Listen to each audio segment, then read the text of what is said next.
나고야 의정서와 유전자원법에 대해 알아보도록 하겠습니다.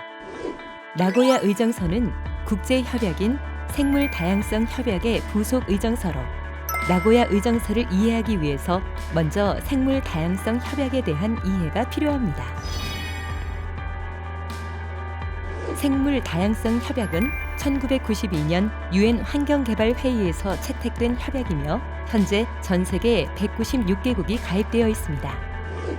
그간 인류 경제개발 활동으로 인한 생물종의 서식지 감소, 남획, 외래종 침입과 화석연료 사용으로 인한 온난화 및 기후변화로 생물 다양성이 빠르게 감소하고 있습니다.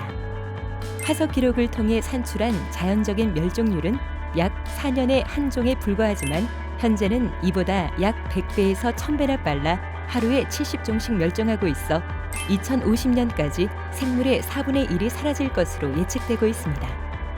이러한 문제를 인식한 국제사회는 생물 다양성 보호에 대한 인식이 급격히 확산되었고 1992년 유엔 환경개발회의에서 생물 다양성 협약이 채택되었습니다.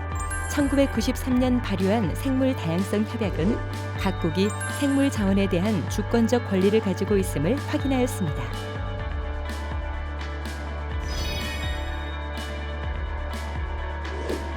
생물 다양성 협약의 세 가지 목적 중 세 번째 목적인 유전자원의 이용으로부터 발생하는 이익의 공정하고 공평한 공유를 달성하기 위하여 2010년 나고야 의정서가 채택되었고 2014년 발효되었습니다. 이에 따라 유전자원 이용을 목적으로 하는 유전자원에 대한 접근은 제공국의 사전 통고 승인에 따라야 하며 상호 합의 조건에 따라 제공국과 유전자원 이용으로부터 발생하는 이익을 공정하고 공평하게 공유해야만 합니다. 나고야 의정서 비준국 및 ABS 관련 법령 제정 국가 수는 지속적으로 증가하고 있습니다. 따라서 정확한 당사국 현황은 생물다양성 협약 사무국에서 확인이 필요합니다. 나고야 의정서의 핵심 개념은 ABS의 ABC입니다. 유전자원 접근 시 유전자원 제공국에게 사전 허가를 받아야 하며 유전자원 이용자는 이용으로부터 발생하는 이익을 허가 조건에 따라 공정하게 공유하여야 한다는 개념이며 당사국과 이용자 및 국가점검기관은 의무 준수를 위해 노력해야 합니다.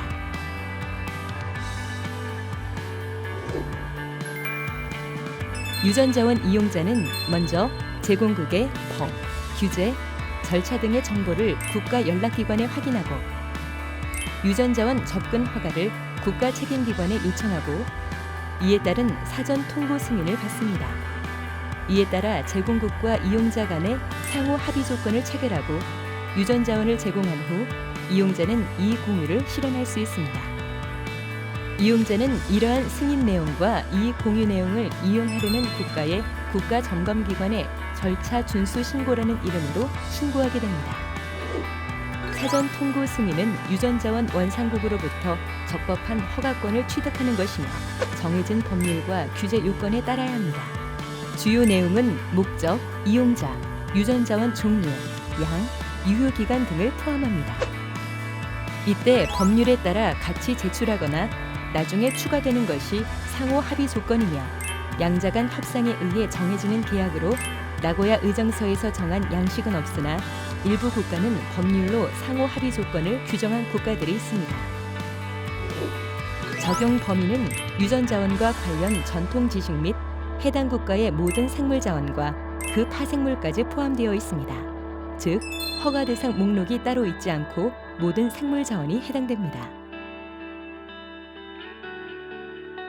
하지만 나고야 의정서는 생물자원을 대상으로 하기 때문에 인간의 유전자원과 국가 관할권 이원 지역의 유전자원 그리고 순수 합성 생물학으로 만들어진 산물들은 적용 대상이 아닙니다. 나고야 의정서의 목적인 유전자원의 이용으로부터 발생하는 이익에서 유전자원의 이용에 대한 해석이 중요합니다. 이용이란 생명공학 기술의 적용을 포함하여 유전자원의 유전적, 생화학적 구성 성분에 관한 연구 개발을 수행하는 것을 의미합니다. 따라서 이러한 연구가 진행되기 전 단계에서부터 접근으로 봐야 합니다. EU 가이드라인을 기준으로 유전자원 이용에 적용되는 활동과 유전자원 이용에 적용되지 않는 활동을 살펴보겠습니다. 예를 들어 화장품을 원료로 사용하기 위해 생화학적 합성물을 따로 분리하는 연구와 식물 신품종 개량, 유전자 변형 동물, 식물, 미생물을 발굴하는 행위, 실험 동물 개발, 효모의 개량이나 발굴, 효능과 특성 연구 등은 유전자원 이용 범위에 해당하지만 이미 특성이 알려진 유전자원의 생화학적 합성물이 포함된 원료를 제품에 포함시키는 단순 첨가나 가공, 실험 동물의 단순 이용, 효모의 사용, 생물 자원의 표현형적 연구, 만들어진 유전자 변형 생물체의 사용, 합성 화합물을 이용한 연구 개발과 상품화, 합성 생물학, 단순 진단을 위해 접근하는 유전자원 등은 나고야 의정서상 유전자원 이용에 적용되지 않습니다. 나고야 의정서 제6조에 의하면 이용을 목적으로 유전자원에 접근할 경우 원산지 국가로 자원을 제공하는 당사국 또는 협약에 따라 유전자원을 획득한 당사국의 사전 통고 승인에 따라야 한다고 규정하고 있습니다. 원산국의 의미를 자세히 살펴보면 그 국가의 자연 생태계에 서식하고 있거나 유입된 종이더라도 자연 생태계에 정착하여 서식하는 경우가 해당되며 동일 종이 여러 나라에 서식한다면 모두 원산국이 될 수 있으며 유전자원을 제공하는 국가에 접근 허가 취득 및 이익 공유를 해야 합니다. 나고야 의정서는 각 당사국이 국내법에 따라 유전자원 접근 승인을 보장할 수 있도록 입법적, 행정적 또는 정책적 조치를 채택하도록 하고 있습니다. 그럼 이러한 ABS 적용 시점은 언제일까요? 나고야 의정서가 2014년 발효되었지만 인도나 남아공, 페루, 그 전에 자국의 유전자원 보호를 위한 나고야 의정서 관련 법률을 제정하였습니다. 이용국에서는 2014년 나고야 의정서 발효 이후 획득한 유전자원 및 전통 지식에 대해서만 ABS가 적용되어야 한다고 주장하지만 제공국은 1993년 생물 다양성 발효 이후에 접근한 유전자원 및 전통 지식에 대해서도 적용되어야 함을 주장하고 있습니다. 그러나 제공국이 주권을 주장하기 위해서는 국내법을 근거로 해야 하므로 가장 중요한 기준은 법령이나 규제 요건 시행 시점으로 보는 것이 적절합니다. 이 공유의 형태는 금전적 형태와 비금전적 형태로 가능합니다.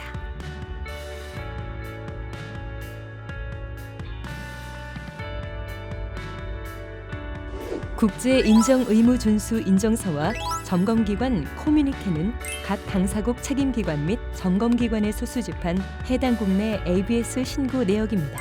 전 세계 ABS 이행 상황을 확인할 수 있습니다. IRCC와 CPC 신고 건수는 지속적으로 업데이트되고 있으며 생물 다양성 협약 사무국에서 확인할 수 있습니다. 다음으로 우리나라 ABS 이행법인 유전자원법에 대해 알아보겠습니다. 우리나라는 나고야 의정서 이행을 위하여 2017년 8월 유전자원 접근 이용 및 이공유에 관한 법률이 시행되었으며 이후 1년간 실제 이행에 관련된 사항에 대한 유예기간을 두고 2018년 8월 18일에 유전자원법이 전면 시행되었습니다. 유전자원법의 주요 내용은 다음과 같으며 총 5장 28조로 구성되었습니다.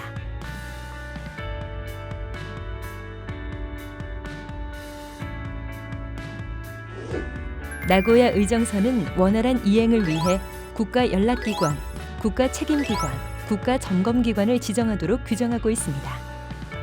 국가연락기관은 CBD 사무국의 정보 제공, 그리고 유전자원의 접근 및 이 공유에 관한 정보를 제공하는 기능을 합니다. 국가책임기관은 국내 유전자원에 대한 접근 허가의 부여와 이 공유를 지원하는 기관입니다. 국가점검기관은 해외 유전자원에 접근하여 국내에서 이용하려는 자에 대한 현지 사전 통고 승인 취득 등의 절차 준수 신고 처리, 절차 준수 조사 및 권고, 해외 유전자원의 국내 이용자 지원 등을 담당하고 있습니다. 유전자원법 제9조는 국내 유전자원 접근 신고에 대한 내용이며 신고 대상자는 국내 유전자원을 이용하고자 하는 외국인, 제외국민, 외국기관 및 국제기구입니다. 대상자는 소관 유전자원에 따라 국가 책임기관에 신고하며 접근 신고서와 관련 서류, 체결한 경우 상호 합의 조건 체결서를 제출하며 신고 내용이 변경되면 별도로 변경 신고를 해야 합니다. 접근 미신고 시 과태료는 3차에 걸쳐 부과됩니다. 시행령 제4조에 따라 접근 신고 시 책임기관의 장은 30일 이내에 수리 여부를 통지하고 신고 수리 시 국내 유전자원 등의 접근 신고 증명서를 발급하여야 합니다.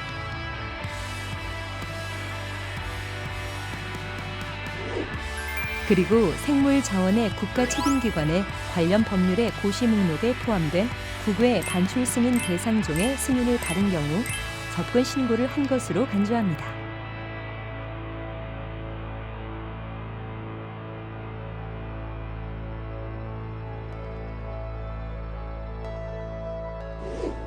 제11조는 이익의 공유에 대한 내용으로 유전자원의 제공자와 이용자 간의 이익을 공정하고 공평하게 공유할 수 있도록 합의하여야 한다고 명시되어 있습니다.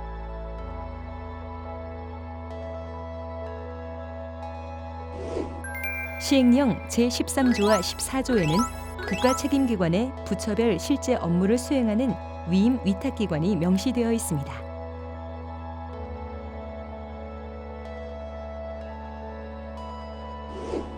제15조는 절차 준수의 신고 내용으로 나고야 의정서 당사국이면서 법률 등 접근 절차가 있는 국가의 유전자원을 국내에서 이용하고자 하는 내외국인이 대상이며 제공국에서 사전 통고 승인을 받고 90일 이내에 소관 분야별 국가점검기관에 신고하여야 합니다. 유전자원법 17조에 의거하여 유전자원 정보관리센터가 설치 운영되고 있으며 우리나라 유전자원 이용자는 유전자원 정보관리센터에서 ABS 이행 지원을 받을 수 있습니다.